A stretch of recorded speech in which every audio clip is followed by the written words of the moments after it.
You be like, oh my God, we gon' make the rock in his head. We gon' make it bounce in his head. Hotter, sweeter, cooler, butter. Get it, let it.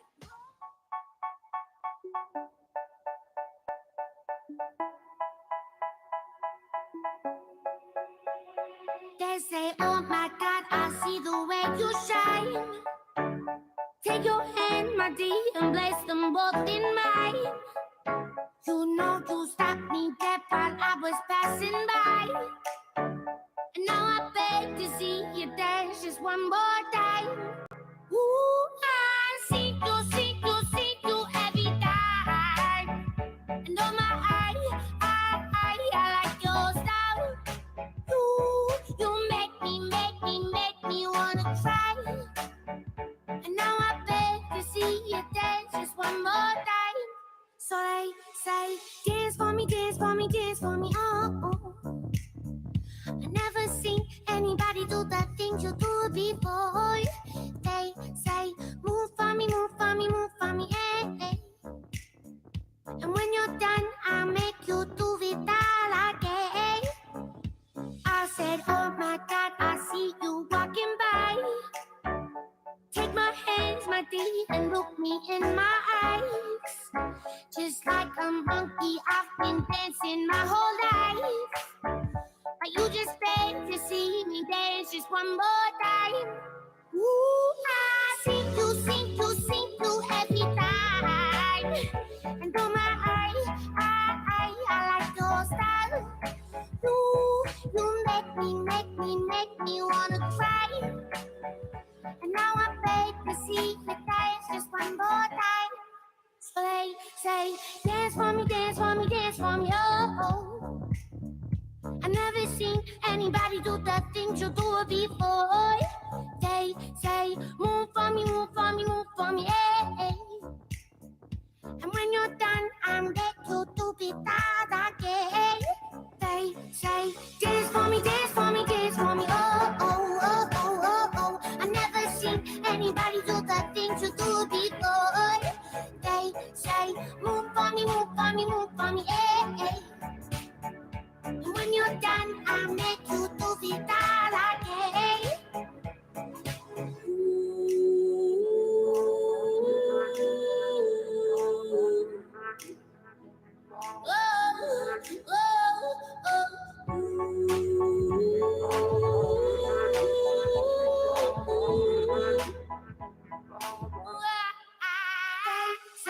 Dance for me, dance for me, dance for me, oh, oh. I never seen anybody do the things you do before. They say, move for me, move for me, move for me, eh. And when you're done, I'll make you do it all again. They say, dance for me, dance for me, dance for me, oh, oh, oh, oh, oh, oh. I never seen anybody do the things you do before. They say, move for me, move for me, move for me, eh. When you're done, I'll make you do it all again. Oh,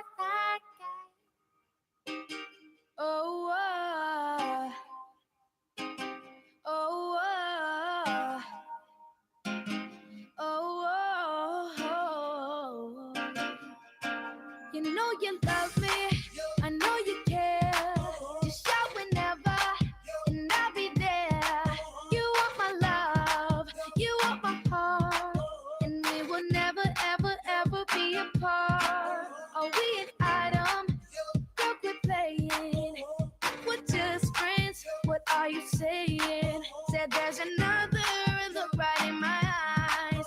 My first love broke my heart for the first time, and I was like, baby, baby, baby, oh, like baby, baby, baby, no, baby, baby, baby, oh, thought you'd always be mine, mine, baby, baby, baby, oh, like baby, baby, baby, no, like baby, baby, baby, oh, thought you'd always be mine, mine. Oh, for you, I would have done whatever, and I just can't believe we're here together.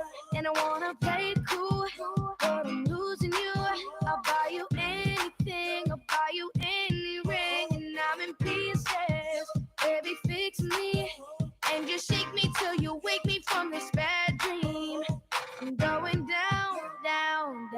And I just can't believe my first love won't be around. And I'm like, baby, baby, baby, oh, like, baby, baby, baby, no, like, baby, baby, baby, oh, thought you'd always be mine, mine, baby, baby, baby, oh, like, baby, baby, baby, no, like, baby, baby, baby, oh, thought you'd always be mine.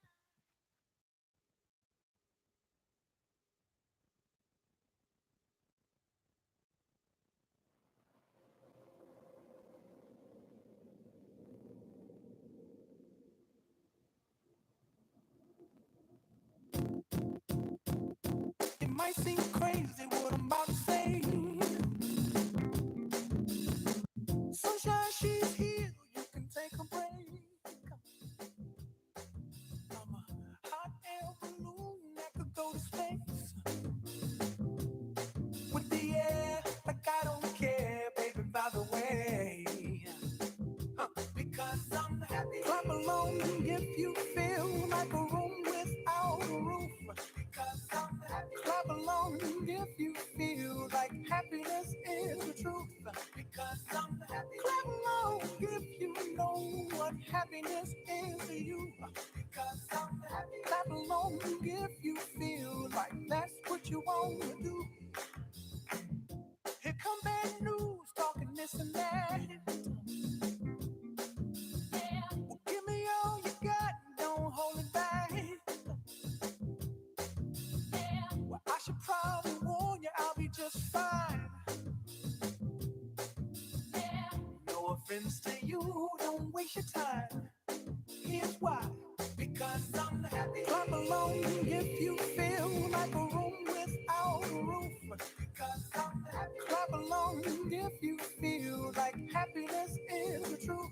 Because I'm happy. Clap along if you know what happiness is to you. Because I'm happy. Clap along if you feel like that's what you want to do. Hey, go. Bring me down, can't none bring me down. The love is too hot to bring me down. Can't none bring me down. I said, bring me down. Can't none bring me down. The love is too hot to bring me down.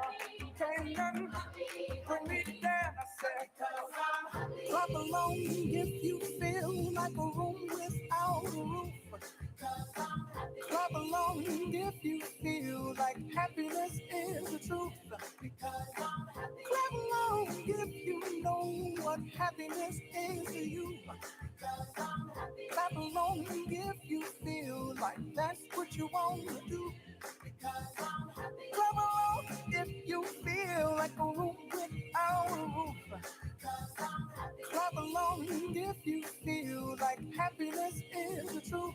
Because I'm happy. Clap along if you know what happiness is to you. Because I'm happy. Clap along if you feel like that's what you want to do. Hey, go.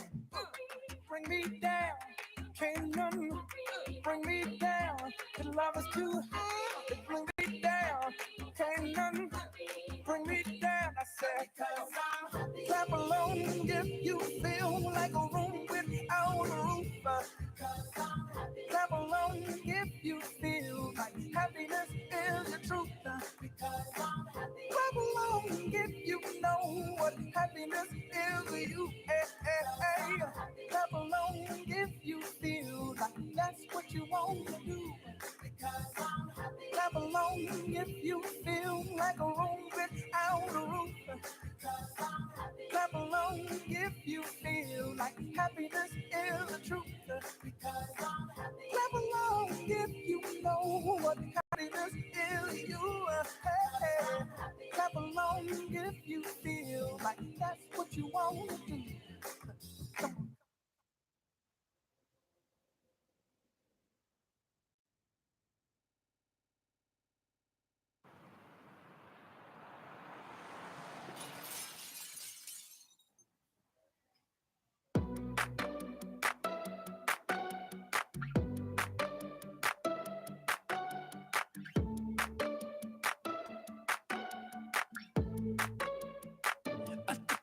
world to the heart. I never kissed a mouth that tastes like yours. Strawberries and something more. Ooh yeah, I want it all. Lipstick on my guitar.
Everybody wants to finish getting a drink, a little bit of food, then find your seat. We'll be getting started here in just a minute or two.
All right, thank you everybody for being here today and taking some time for the 5th annual Possibilities event for In4All. So thank you.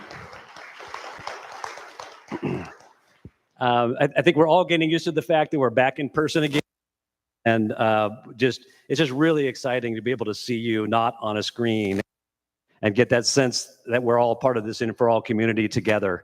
There's nothing like being here at an event like this. But I also want to note that there's a lot of people who are joining us online through that camera right now because we're doing a hybrid event here. And so that's the beauty of the community now is we're finding all different kinds of ways to keep in touch. But there is one caution that comes with that, is that for everybody on this side of the room, if you need food, drink, or bathroom, if you wouldn't mind going behind the wall so that you are not a star right in front of the camera. That would be the most helpful thing, so thanks. My name is Grant Kimball. I'm the board chair for 2022 for In4All. And it's been my pleasure to be a part of the board for 11 years. I've seen a lot of changes and a lot of amazing things happen. But I am kind of curious, who's in the audience today. maybe that what our mix looks like here. So if you are part of the education community, you're a teacher, an administrator, somehow involved in the education system, would you raise your hand? All right, thank you for being here. None of this happens without you. And then on the business community, anybody here that is here representing their company, who's a volunteer in the classroom or otherwise involved in a corporation? All right. It's nice to see that mix here because that's what we're all about. We're all about that partnering and community between businesses and education for the benefit of our students. And I know that all of the educators here in the room, you have a passion for this. You've dedicated your life to this. This is a calling for you, is the impact on students. But the business people in the room are also educators, and you may not have thought about yourself that way, but we think of everybody here as having a role in the education of the student. We like to say that there's an educator in each one of us. And so when you come from the business, you have a passion for what you do, and you like sharing that with students and maybe ignite a spark and get them to have some interest in the related field to what you do. So in that way, we're all here for the same reason, and that's to impact students, and we play that role of educator in being part of their educational process. And so it's great to have all of you here today sharing that with each other and celebrating what's been accomplished. It's definitely been a challenging few years, but I think one thing that we can take away from it for In4All that's been really positive is that the dedication to this mission and the dedication to this organization has not changed. It has not wavered over that period of time. And in fact, I'd say we're probably coming out of this stronger than we were before. With the group that is here today, the people who are watching over the stream, people who could not join us today but are in the classrooms, everybody has remained committed the entire way. And so I see nothing but great opportunities to bring out the best of our students and help them recognize a future of limitless possibilities. So in the support of that, we have a bunch of wonderful students here today. Two main things that are part of our program, and we're going to try to keep this to 45 minutes, is we have a panel of students that have been assembled here by one of our board members, Jasmine Locke. And we have Elaine Charpentier-Philippi will be up here to talk a little bit about the impact that's being made and helping us get a glimpse into the future. But before we go there, I want to thank a few people and a few organizations. Number one is Tektronix. I don't know if many of you know, but when this organization was founded in one form in the early 80s, it was Tektronix employees that did it. Right. So, and when we renamed it In4All in 5 years ago in 2018, I'm not that old. This is the place that we did it. So in a lot of ways, Tektronix is the home of In4All, and we really appreciate all of their support in supporting this event. Yeah. Secondly, we'd like to support our other sponsors. Our welcoming sponsor, Toyota, first-year sponsor. They just did an amazing job of jumping in right away and helping us make this event happen and welcoming everybody in. I especially like to thank Caitlin Morrison, who I believe is joining us on live stream for making this happen with Toyota. So thank you.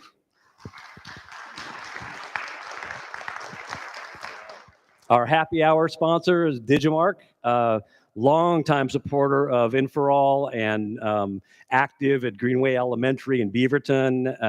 And Alicia Haller is here somewhere. So I know that they've been just a fantastic partner over the years, and we really appreciate Digimark.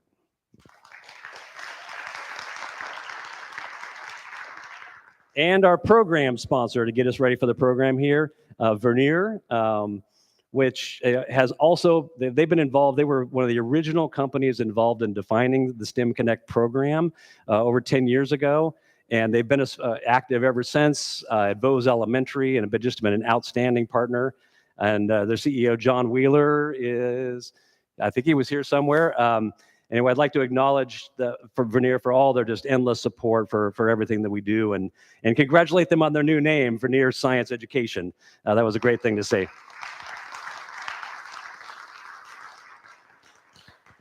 So with that, I'd like to pass things off to Jasmine and get to the real heart of the program. This is why we do what we do, is the students that you see here in front of you. And I know that I always take away a lot from listening to them speak, and I hope you do too.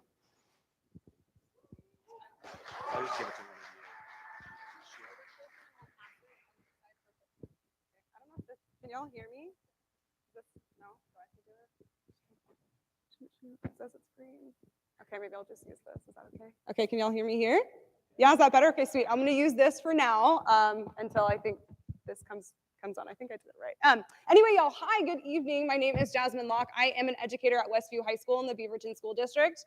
And y'all, to say that I am honored to be sitting up here with a group of students that I am next to is an understatement, truly. So first and foremost, y'all, I know that the students up here are excited, but equally as nervous as they are excited. So just y'all take a deep breath, and truly, y'all, thank you so much, because I know that each and every one of you has so much going on in your own personal lives and with school and jobs and all the things, and to make time to be here to honor all of us with your voices and genius means more than we can say. So thank you, thank you. Yes, y'all. Yes, thank you. So before we jump into our first official question for our student panel this evening, I would love for our students up front to go through and introduce themselves. So I'll pass it to Grace first. We'll maybe go this way and then we'll move back around that way. Sweet. Just our name? Yeah. Sure, okay. I'm Grace Fast, a senior at Westview. I'm Olivia Hurdle. I'm a senior at Westview. I'm Reggie Tattoo, and I am a sophomore at Westview. I'm Philson Omer, and I'm a sophomore at Westview.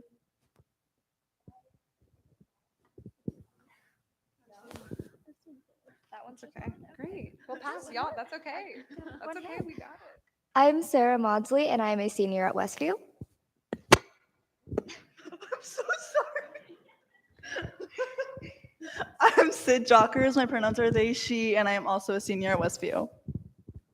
My name is Bakia. I'm a senior at Bakia Kadir, and I'm a senior at Westview. Awesome, y'all. So our amazing panel here for us today. So I'm going to go ahead and start us off with our first question. I think this might be on, but I'll use this too. Awesome, y'all. Our first question for this evening, which I know I'm very excited about, hearing all of your voices. Our first question is, how can you talk about ways in which you're using your voice and experiences to impact your local school and community? So I don't know who would like to start us off. Sure. I know that like everyone here uses their voice very differently and in impactful ways.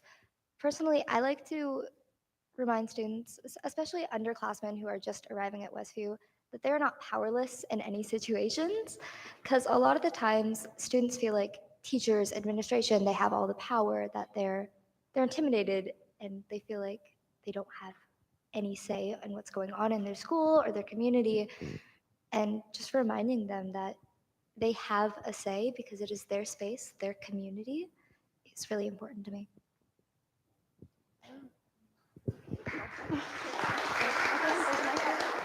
It's on. It's not on. Oh. I agree with Sarah about like just letting people know that they have like a voice in our community, and if they are not, I don't know, comfortable using their voice, I like to, like with their permission, of course, like speak up for them to teachers that like might say something that's disrespectful, or administrators or other students, just like to heighten their voice so they're not like gone unheard.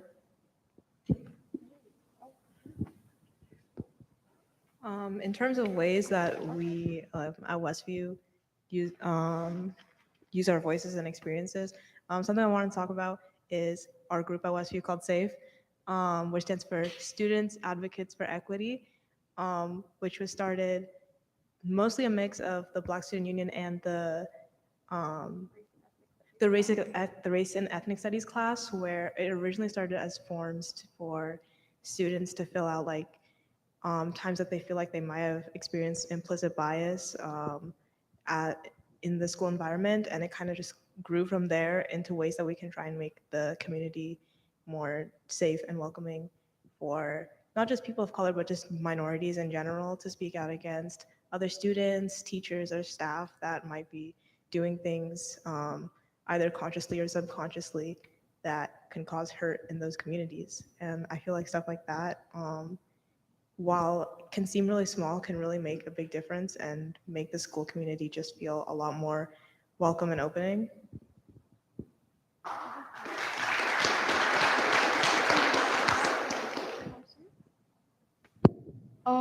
To add to that, I feel like it's very important to like add your voice to like certain situations, even though you feel like your voice not may not be heard, even though that may be the issue.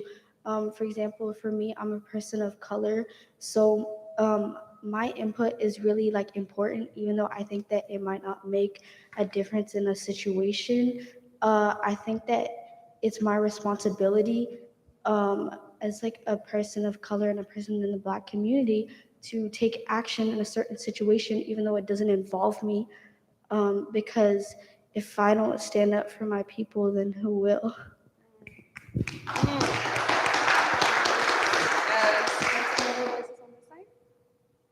to add? That's A-OK. Grace, did you have anything that you wanted to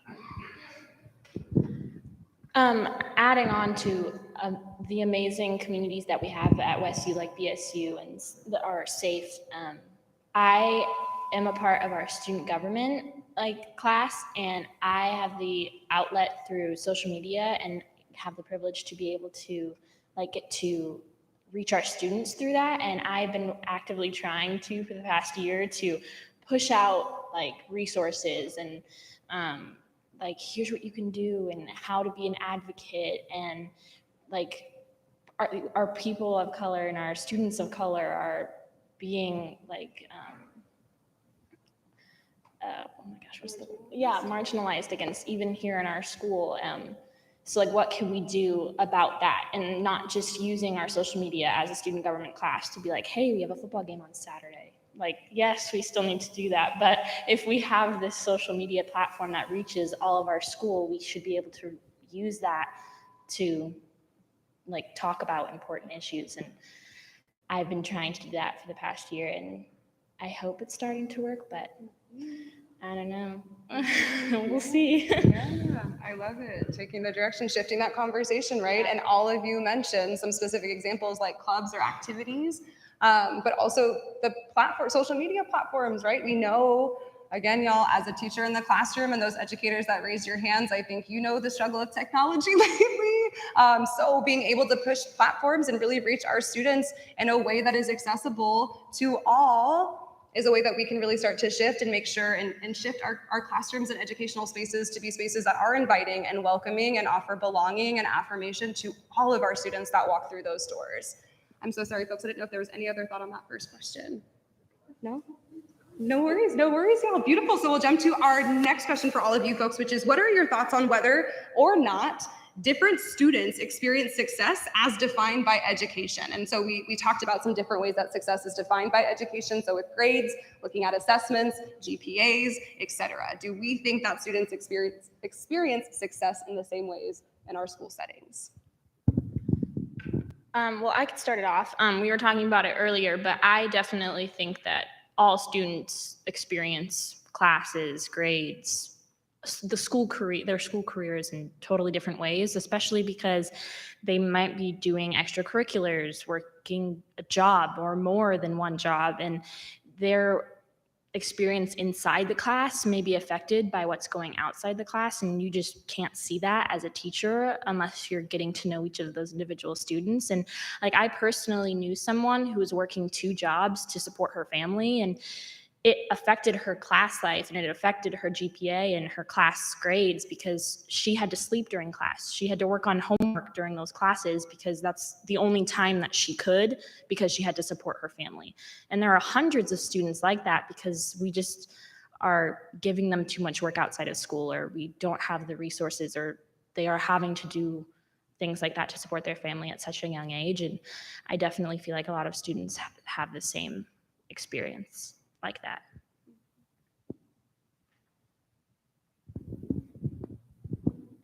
I feel like I could add something to this conversation.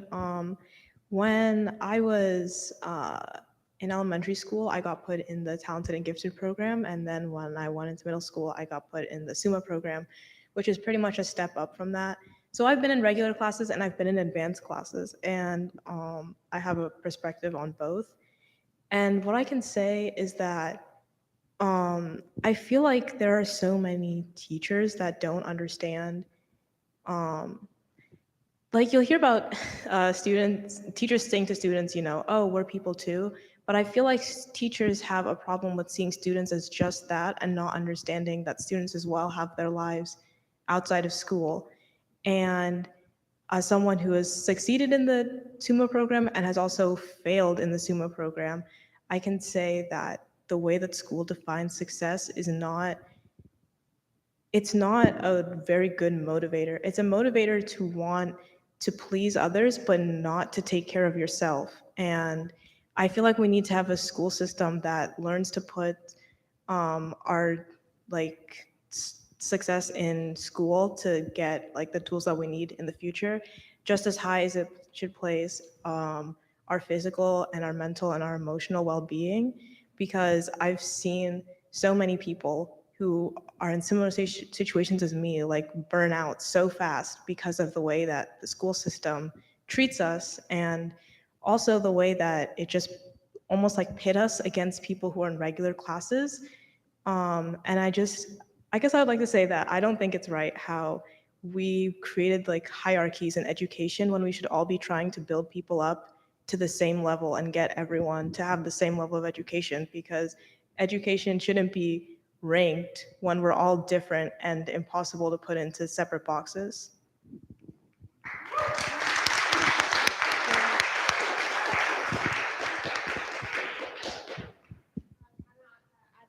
To what Grace and Red said, I think also it's important to, I guess, realize that different students learn different ways. What works for one student might not work for another student. And I feel like oftentimes in school and like with teachers, the way that we teach our curriculum is very much just like on like one little path. And I think it's really important to see that sometimes a student might not do the best on a test, but they might actually understand what's going on in class. And I think it's really important just to really realize, I guess, the spectrum of the students that you have in your school. That's forward.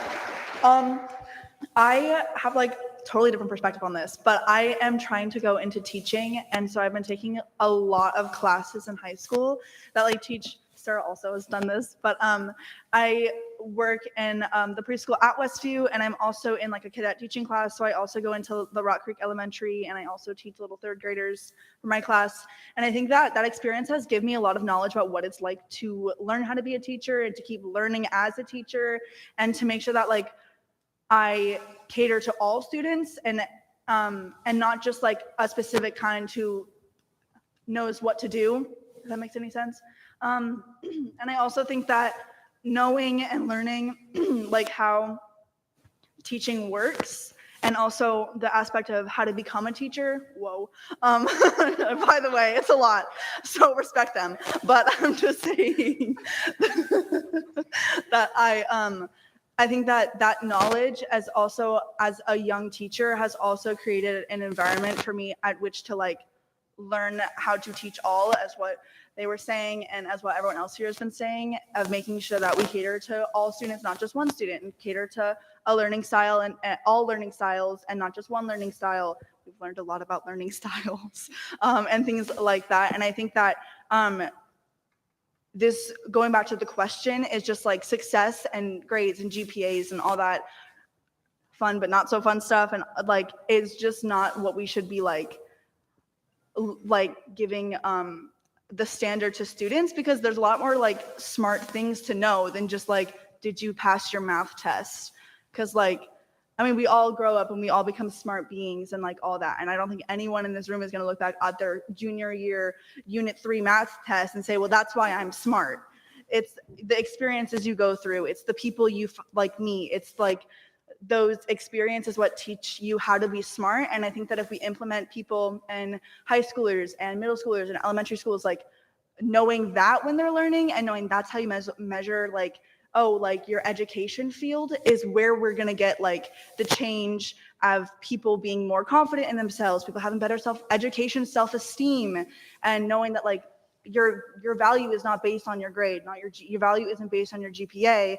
It's based on how kind are you to people, how accepting are you of people, like, and being a kind, well-rounded person is how we should like demonstrate education, and not just your math grade in your junior year, unit 3, if that makes any sense. Anyways.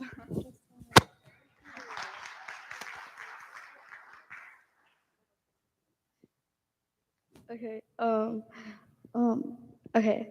So I feel like me personally, as a person who lived in 3 different continents, I feel like success is defined by your accomplishments instead of like it shouldn't be defined by just like as like Sydney said, it shouldn't be defined by like what grades you got on your test. It's more of like a personal accomplishment that you're proud of. Um, and success is wait, I forgot what I said. I'm so sorry. What was I saying? Oh yeah. Okay, sorry. Okay, so I feel like it's like a journey of like life, and my mom always uses this analogy that like helps me put things into perspective. Like different situations that you're put in is kind of like your toolbox in life. So like for example, each place you go to, you get like a new tool, and that tool is like a skill that you learned, and you carry that toolbox with you in life that'll like help you in your future journey and will help you grow from it. And I think that that's like the true success.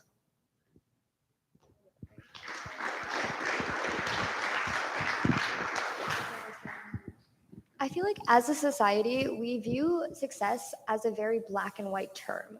There's one way that you can succeed in life, and that is what is predetermined for you by your education system or whatever. We put so much pressure on GPAs from such a young age at children because you have to get a good GPA to get scholarships for college. You have to get good grades in middle school if you want to be able to have the education level for high school, if you want to have good classes. Same with elementary school. So putting a pressure of your entire life, your career, your scholarships, your college experience on a 6-year-old in kindergarten isn't gonna help you. If we define success as something that is only given by what other people measure or the highest level of achievement, we are not going to get anywhere in life. Success can be anything. A small achievement is still an achievement. People who, I suck at math, if my dad knows this. But like, for me, when I get a problem right in math, that is a huge achievement for me. It may not be me getting a 4.0 in math, but to me, that is everything. That is success. And success cannot be defined as a general statement. It needs to be individualized because everyone can find success in who they are, in where they are. It doesn't have to be meaning perfect.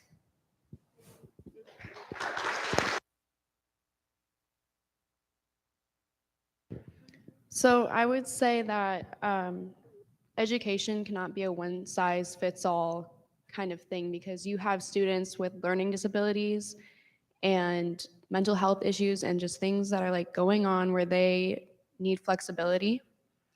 And you also can't define their success with numbers because we are so much more than numbers. And I mean, like, honestly, I'm applying to colleges right now and I'm worried about like my GPA because it's not perfect. But what makes me feel better is because I know people at my school who know me very well, who are teachers and counselors, and they can write letters of recommendation. And I feel like that's how you should, define success. It's what people around you think of you, and it's not a numbers game.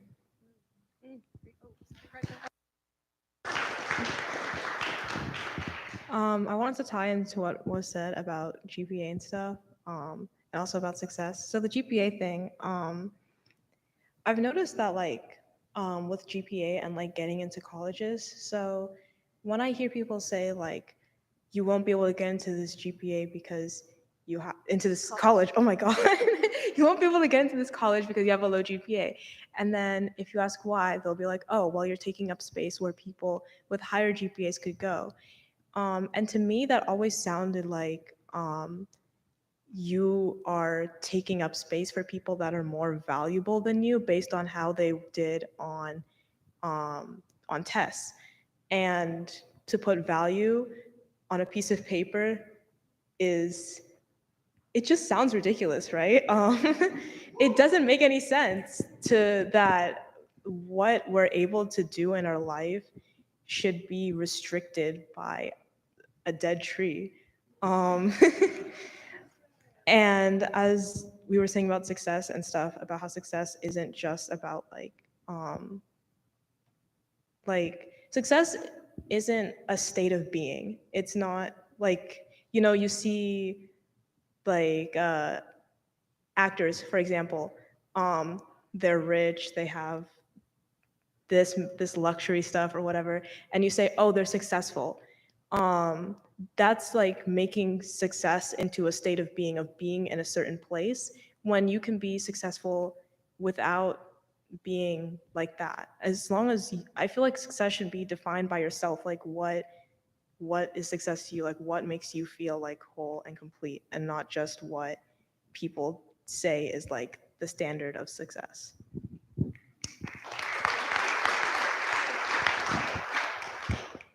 To add on to what Red said, I feel like success is like personal goals you have in life that you've just like achieved, and that makes you feel very like wholesome and proud of yourself.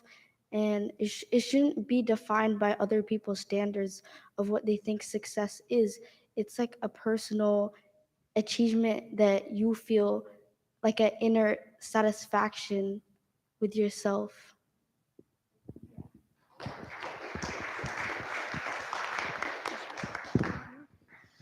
I just wanted to add a quick thing about COVID and how it hit us like a semi truck. But one thing that I really loved that came out of that was things that colleges have adapted.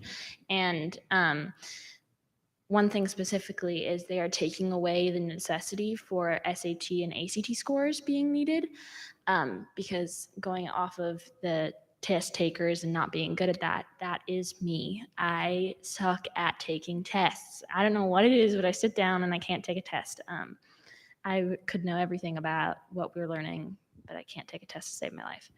Anyway, I love that is where we're headed, that a student is not being defined by a set of numbers, and they are looking at us as a whole person and as our letters of recommendation and as who our teachers and our like coordinators and our previous employers are putting forth about us, because numbers don't define who we are. Grades shouldn't define who we are, because that does not define our successes, because again, they're numbers on a piece of paper or on a computer.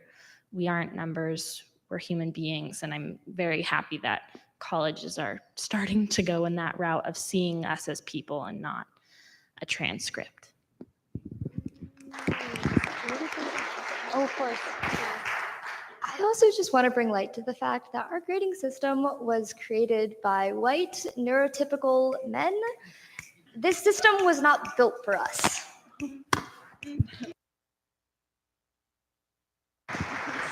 Mic drop it right there. I almost mic dropped it right there, folks. That's a wrap. Wrap it up. No, beautiful.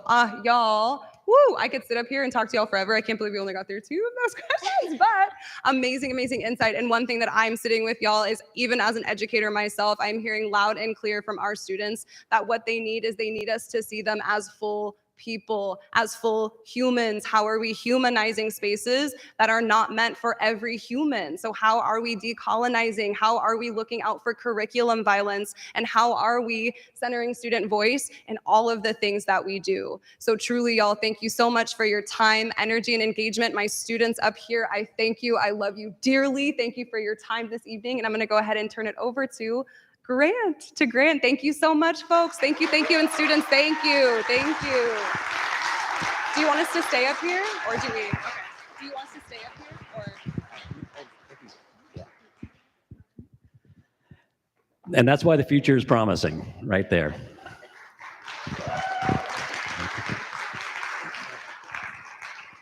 And I'm going to use that toolbox thing, although I'm afraid I lost a few tools along the way. I don't know how many people here have told you or have had conversations with friends and neighbors and coworkers trying to explain what In4All is all about. Has anybody here had kind of difficulty doing that sometimes?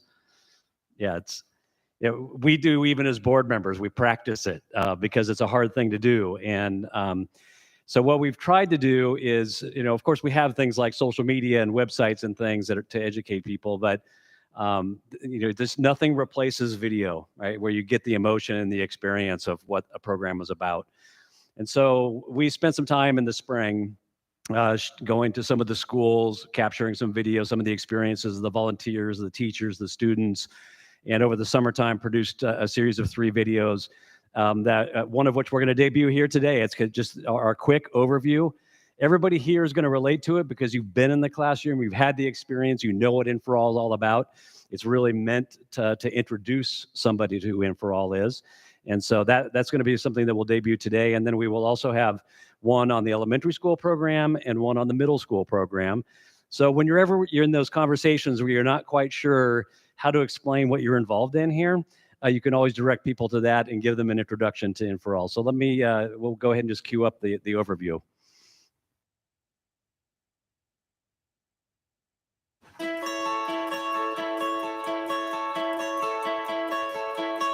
Students come to school full of curiosity and wonder, and year over year, the education system strips away that curiosity and replaces it with conformity.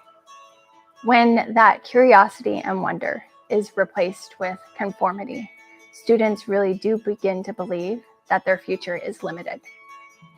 At In4All, we believe in the innate talent and ability of every student, and we believe that anything is possible for them. But it has to start early, which is why In4All's unique engagement model begins in elementary school, engaging students multiple times across their K-12 experience with different partners from industry and their community, and helping them connect what they're learning in the classroom to the world of work and beyond. We see both business and education as being responsible for student success, and we know that both will benefit when that's true for every student. Our unique student engagement model approaches the work by collaborating with community. So our activities and our curriculum are co-created by our educators and our volunteers and supported by In4All staff, so that we're creating programs that are meaningful to our teachers, that give us the opportunity to take up valuable seat time from them. Today, we engage thousands of students in hundreds of classrooms with a focus on students who have been excluded. And while we're really proud of those numbers and the work that we've done, we know that there's a lot more work to do.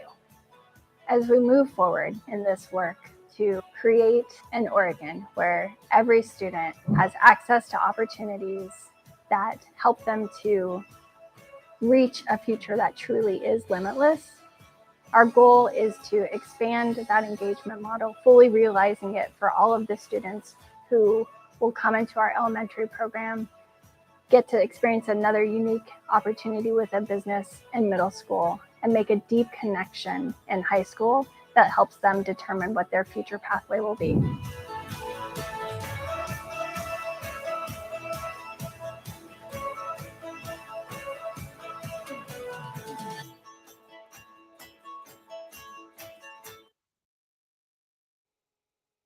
and social media for you to share, and hopefully it's something that helps you communicate what In4All is about, why you're involved, and helps bring new people into the community that we have.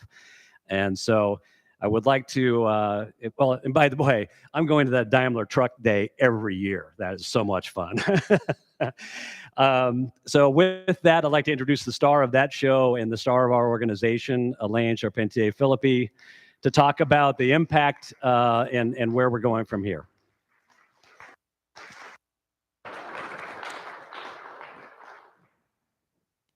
Hello, can you hear me? Thank you. I think the stars of the show always are the people who sat in these chairs today. And the moderator who took her time to work with students and make sure that they were heard. Right before we came up here, they had a few questions that we wanted them to consider. Right before we came up here, I said, Jasmine, which questions? And she said, you know what, I'm gonna ask them. Like, I have my top 3, but I'm gonna see which questions are important to them, right? And so I would just like to give another hand. I know they're out like rallying out in the back, but I think that we should give another hand for our educator and for our teachers.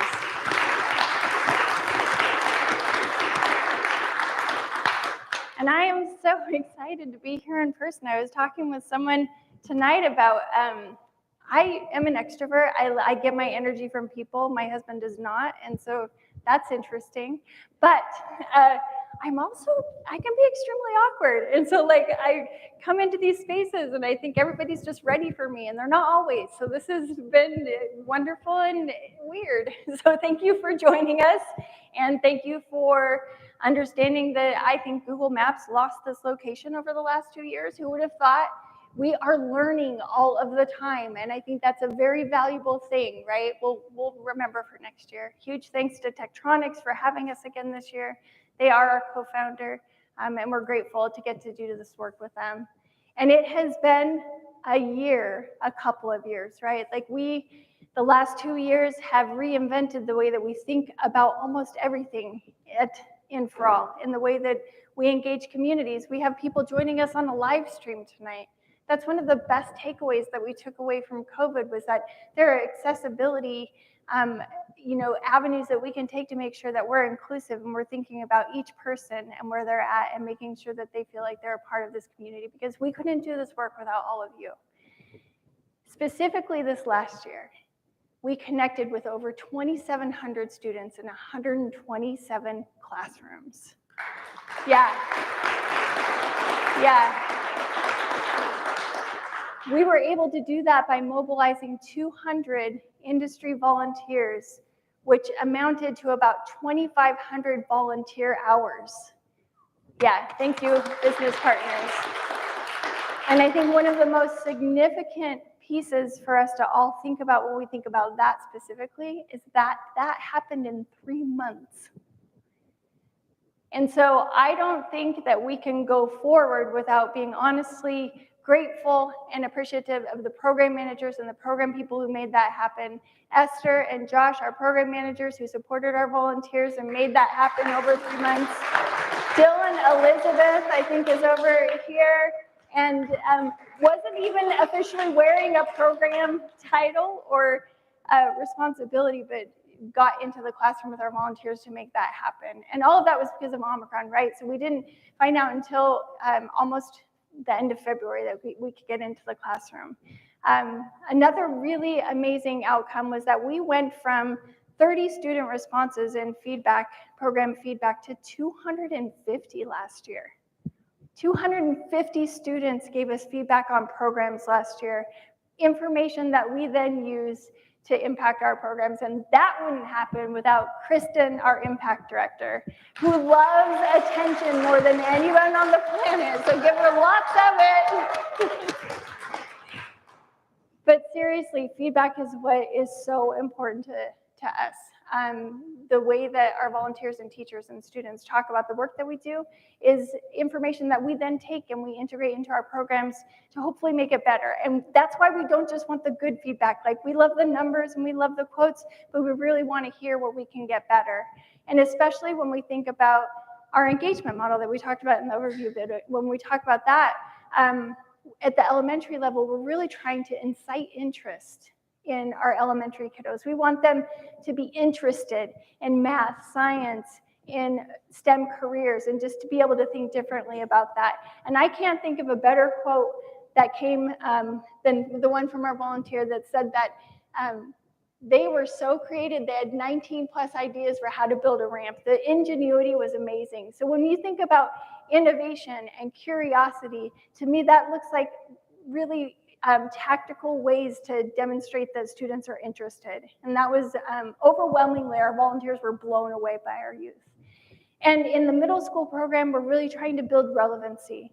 We really want to help students make connections with things that they're learning in the classroom to the real world, and yes, careers, but to problems that matter to them. And so one of our students said that the best thing about the experience was being able to solve a problem I cared about, right? We know that when we're talking about problems that we care about, we're more invested, we're more interested. We heard from our students tonight who talked about problems that are important to them. When we can engage them in that way, we know that that has a lasting impact.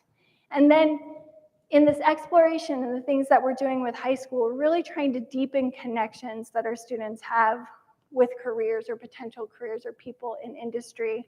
And we piloted that this year with Beaverton School District at Merlo Station High School, connecting with alternative students. And the teacher said she thought that all of the students walked away with a deeper appreciation for electricity, and also that some of them might be considering a career in it. And that wouldn't be possible without that exploration and with that teacher and with those volunteers. And so those are the really shiny, wonderful things that happened this past year. But I also want to talk a little bit about the critical feedback that we got. So we heard you when you said we were using too much plastic. You're welcome. We didn't have a choice during the time of COVID, and we had to make individual kits to go home with our students, but we are reducing our plastic this year. We are going back to bins, classroom kits. Cinder staffing helped us build some kits a few weeks ago, and I think one of the comments that Paul Brown made was like, wow, this is a lot less plastic than last year. So we heard you, and that's happening. We heard our volunteers say that they needed volunteer activity guides, and so our program team is getting super busy and making that happen for them. We heard less talking and more doing. Our teachers, our educators want to see our volunteers be able to get into those relationships and connect with the students in a way that's meaningful, and so we're amplifying how important that is this year. We also have continued our this idea that our students could take home kits and have at-home science kits. So that was one lesson that we learned through COVID, that students were kind of building their science kits at home because they took their kits home. Well, this year we're integrating that into the program, and so students will do the activities in the classroom, but then they'll have that material to go home with them. And then the other thing that we heard that I think is one of the best outcomes that will be evident in this school year, we heard it from board members who are volunteers in the classroom, we heard it everywhere, teachers that we talked to, was that there's an opportunity for us, even at the elementary level. The middle school is really focused on talking about local problems that are important to our students, but even at the elementary level, when we're working on next generation science standards and energy transfer and water filtration, there's an opportunity to make those conversations about the problems that are surrounding those things local. And so you'll see an increase in local conversations about what's happening with our watersheds and things that are important, and bring those problems home to our students so they can begin to think about them differently. So thank you for the feedback. And we've grown. And when you're tiny and you grow, it might be more significant than when you're very big and you grow. But we added 2 positions this year. One was a brand new position. Dylan Elizabeth, who I give a shout out to, our impact coordinator, joined the team this year, and that was brand new position to In4All. We really were excited about, we really were excited about being able to tell the story of In4All in a way that would reach people and get to know our community and who is our community, and begin to craft messaging and resources that were meaningful to them. And so Dylan Elizabeth has been doing a beautiful job leading that charge. And if you follow us on social media, you know this, because she is posting like crazy and she's always on brand, which is phenomenal. And if you don't follow us on social media, you 100% should be. And so Dylan and Elizabeth would love it if you would follow us, reshare our content, comment. She actually replies to comments, so make sure that you're doing that. So thank you, Dylan and Elizabeth. And then, yes, please. We added Chila Toth to our team this past spring. Chila is responsible for everything that is organized about this night. And Chila is our operations director, and I have not had an operations person or someone in operations since the fall of 2020. And I don't know if you all know much about executive directors, but an executive director without an operations person, that doesn't go very well for very long. And so I've been so grateful to have her on the team, but she brings, if you can spend 5 minutes with her, you know that she just brings a sense of peace and grounding, and she really has rounded out our team in a way that's been truly, truly special. And so that is where we've been. And I think conversations about where we've been and the impact and the learnings really lend themselves to conversations about where we're headed. So we'll talk about that next. We are very focused on expanding our program so that we fully realize that engagement model that we talked about in the video. And it really is important to us because our largest presence is in elementary school to bring our middle and high school programs into balance with what is happening in middle school. And that's reflected in our 3-year strategic plan. We're going to be super focused on growing the number of programs that we have in middle school so that we can bring that into balance with elementary. And we're going to continue to have conversations with high school students, not unlike what we did tonight, and in different ways to understand what would be meaningful to them as we think about creating those deep career connections that help them to make informed choices about what matters to them, what they like to do, and what they think they're good at. So that's a specific goal of ours in the next 3 years. We also know that as we do that, that impact increases our ability to help students have multiple connections with industry over their K-12 experience. And so a student has a unique experience, like we talked about in the video, in elementary school, and they have another experience in middle school, and then perhaps another experience in high school. And while they're engaging with people from their community that we're mobilizing, they're getting to know what is possible for them, but they're also making decisions and having critical conversations about problems that are local, right? We heard our panelists talk about the way that education defines success tonight. Wouldn't it be amazing if our middle school and our high school students got to have real conversations with their educators and their industry partners about what is success, and do we have to define it this way, and how do we want to define success? So those are the things that we're interested in knowing if we can do together. And all of this, mobilizing community, these groups specifically, is important if we are going to shift narratives. And we're shifting narratives specifically in all 3 of those groups. We hope that students will begin to actualize and begin to see that their efforts are producing opportunities in their communities that help them see a future that is limitless, because the adults in their lives are making the steps and their actions are starting to follow their words, and they're making sure that they're showing up in ways that represent students and help them to have access and opportunity, and they don't have to fight for them solely on their own. And that's what we hope will be true because of the partnerships that we have. And narratives matter. They matter, and they impact the way that we show up in any space that we are invited into. And if you've heard my story before, you would know that when you consider Oregon students who are white and navigating poverty, my K-12 experience looks very much like theirs did, that theirs does currently. And I've sat in education spaces where people told me that I would never amount to anything. Leaders in education who told me I would never be successful.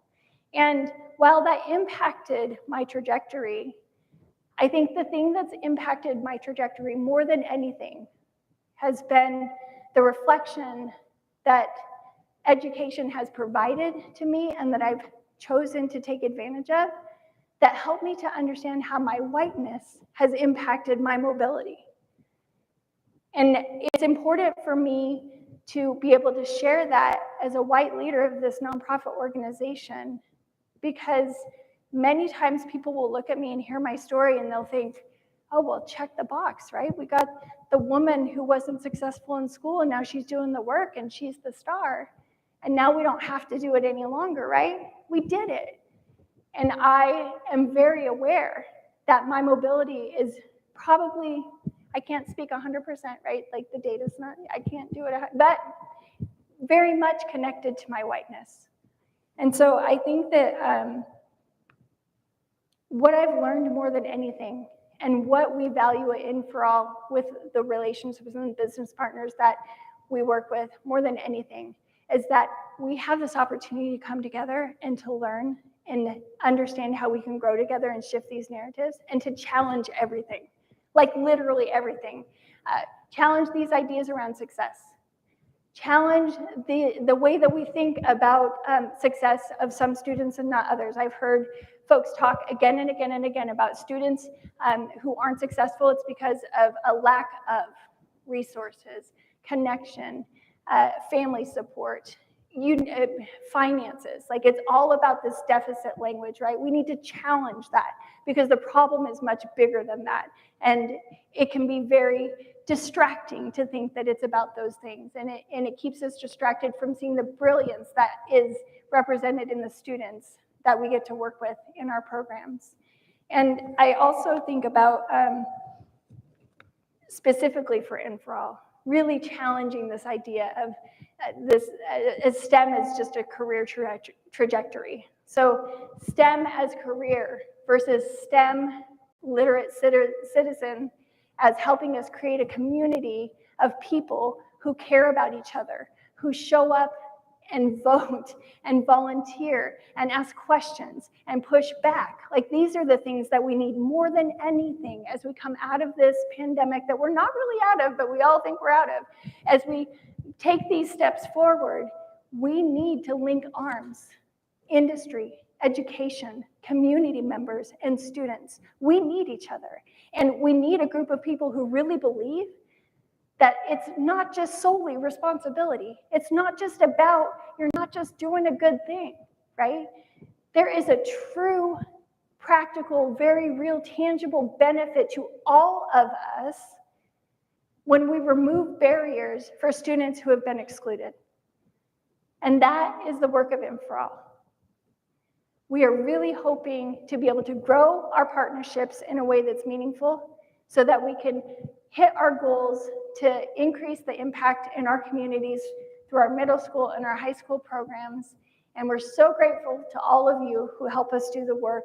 And we're always excited to welcome more people to the table to do the work. And so that's one of the ways, by helping us increase those partnerships. And that's a huge effort of In4All that we'll be leaning into in this next year. And I am now going to invite up a new board member. I guess, Harrison, you've been on the board for a year. Newish, new adjacent, who's going to talk a little bit about his story and another way that you can support In4All. Yeah, thanks. Thank you.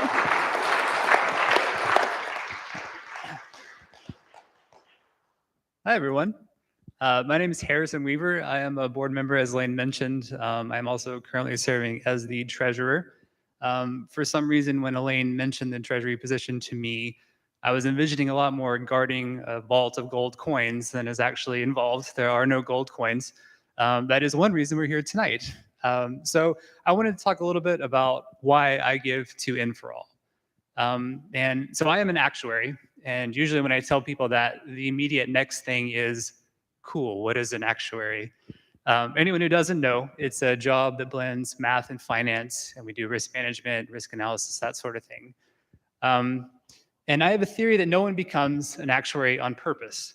All of us grow up, we are identified as we are good at math, and then you're on that track. Everyone here knows what I'm talking about. You're on this track, you're encouraged to do math, take more math, be good at math, keep doing it. And then you get to college and you realize math isn't a profession. It's not a way people make money in general. You're a math teacher, you're an engineer, or you're an actuary. I didn't know what an actuary was until I was almost 21 years old. The other thing that's maybe even more telling is that many actuaries are children of actuaries. And both of those pathways are lined with privilege in a way that really perpetuates a lot of the reasons why STEM professions are filled with white men like me.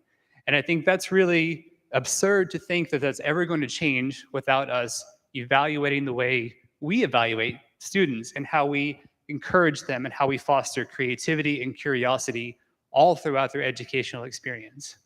And so that was really something that was driven home for me in 2020, looking at the pandemic and the racial justice movements, thinking about privilege and trying to think, how can I get involved? I'm not saying that more actuaries will solve all the world's problems, but I'm not saying that either. So that led me to In4All. And when you read the message and the mission of In4All, yeah, you get it. It's hard to disagree with that. But then I met with the leadership, with Elaine and others, and it really became so much more to me. I think the first thing that stuck out to me was this emphasis on explicitly recognizing the systematic ways that some people, like me, benefit from an educational system, not in a way that assigns blame or guilt, but in a way that says, you have benefited from this, now use your platform to create change and think about how you can open those pathways for other people. The other thing that really resonated with me is the organization's emphasis that we're not saving kids. This isn't a charity. This is about removing these barriers that a lot of us grow up not even knowing existed. And I think that was really driven home for me at our last board meeting. Some of Jasmine's comments, actually, and you've heard her talk, you know she said this way more eloquently than I will, but we all miss out when those voices aren't heard. It's not about just giving students opportunities, it's about giving us the opportunity to hear them. And I think that's really something that's important. You spend 5 minutes in a classroom, and I would encourage everyone here to do that if you aren't, and you see just the creativity of these students, how they solve problems, how they go about things in a different way.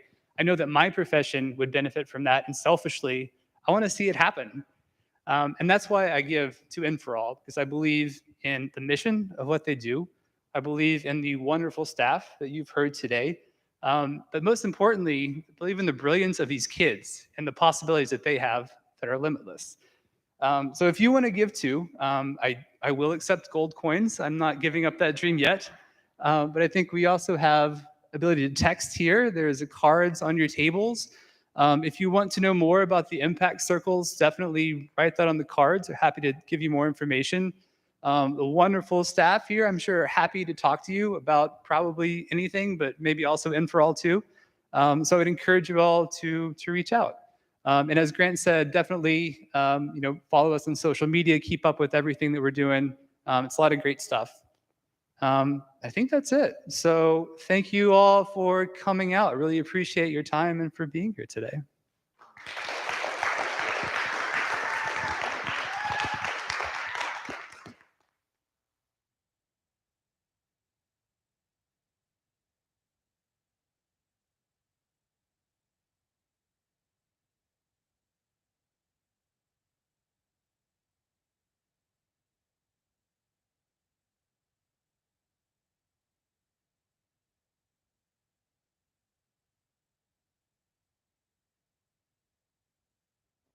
Sounds just like a song.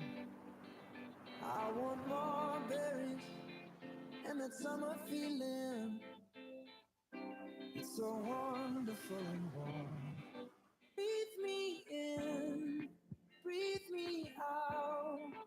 I don't know if I could ever go without.